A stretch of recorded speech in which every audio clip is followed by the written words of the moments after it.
Everyone says it. You should post completely different content on your Facebook page compared to your Twitter or Instagram or LinkedIn pages. But is it worth the cost of your sanity?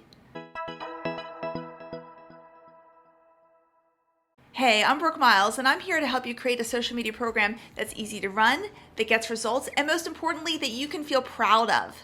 One thing that causes me a lot of anxiety, although I'm a naturally anxious person to begin with, is if I'm giving my clients the right advice, especially if that advice flies in the face of what practically everyone else says, because I feel in my heart that what practically everyone else says doesn't fit reality.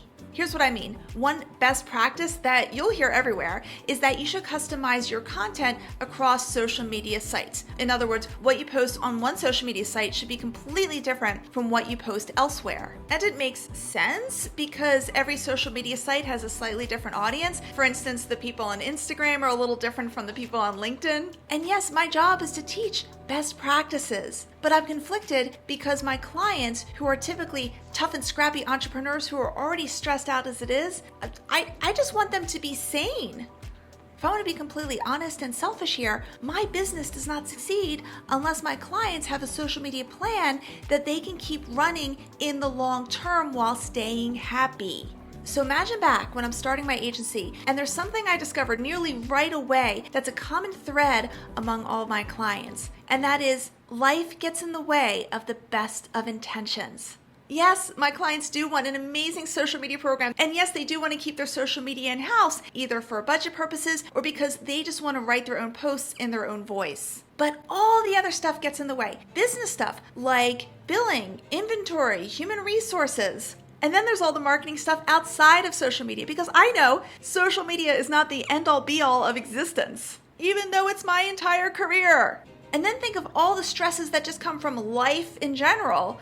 Children, marriage, finances. I'm sure you can relate to all of this. So again, at this time, I'm realizing that asking my clients to customize their content across all social media platforms is a huge hurdle. And even if we're able to overcome that hurdle, there's another hurdle we have to overcome first, and that is having a way to post consistently across all social media platforms, let's say 3 times a week, using the same content. That in itself is a challenge, and we have to be able to do that first. So I do lots of research on time-saving tools and techniques to help them, and I start using these tools and techniques myself. Here are the 3 tools and techniques that really help the most, and I hope you don't mind. I'd like to share them with you here, and then we're going to get to the bigger hurdle of customization. The first technique is so unsexy, but it's so important, it saves a lot of time, and that's to create a content calendar. And I'm not talking about those content calendars that you create from scratch every single month that's all color-coded and is just going to cause a lot of anxiety, at least for me. This is a simple Microsoft Word document where you list what topics you want to cover on what days of the month, and you use this from month to month. This saves you time because in the long run, it allows you to go on autopilot. So here's an example of a content calendar for a Make Believe Realtor, and I'm not showing you the full thing up to the 30 days because it's just not fitting well on the screen. But you'll see it's planned out which days of the month to talk about home buying or selling strategies versus home improvement tips versus something self-promotional. You get the idea. And OMG, I could create an entire video just on this topic. So if you want that video, let me know. Another technique is to write your posts in batches. And luckily, most social media can be written in advance. I sit down once a month for 2 hours and write out nearly all of my social media posts in those 2 hours and then schedule them out. It's set it and forget it, and I can live my life. It's an anxiety-ridden life still, but at least I save time.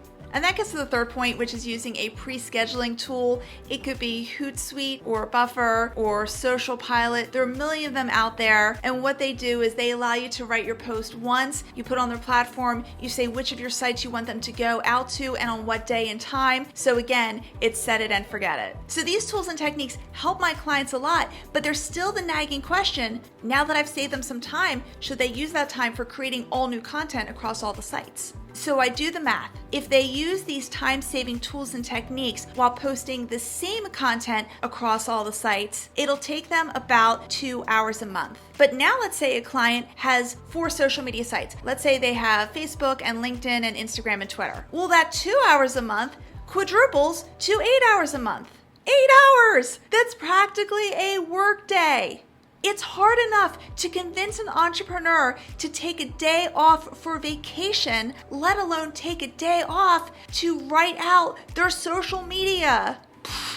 So complete customization won't work, but is there a happy medium? And then I realize, instead of asking them to customize content across all their social media platforms, I can ask them to write their posts slightly differently for each site. For instance, here's a post that I wrote for Facebook, and then on LinkedIn, I wrote it just slightly differently with hashtags at the end because it's helpful on LinkedIn to do that. And then on Twitter, you'll see how it looks more like a tweet. It's actually super easy to customize when you use a pre-scheduling tool because you can do all the customization on one platform. And by the way, I use Social Pilot as my pre-scheduling tool. They're not a sponsor. They hardly know I exist, but that's what I use. And again, this technique helps my clients' posts have the right feel for each site without my clients having to customize completely their content. And it's so quick and easy. There will always be a fine line between best practices and reality. But what I know now is that we can find compromises that are win-win. My clients can, and I can, and you can. We can all create social media programs that outshine our competition while staying sane. If you like this video, your next step is to binge watch my content, starting with this playlist in the top right corner. Thank you so much, and see you in the next video.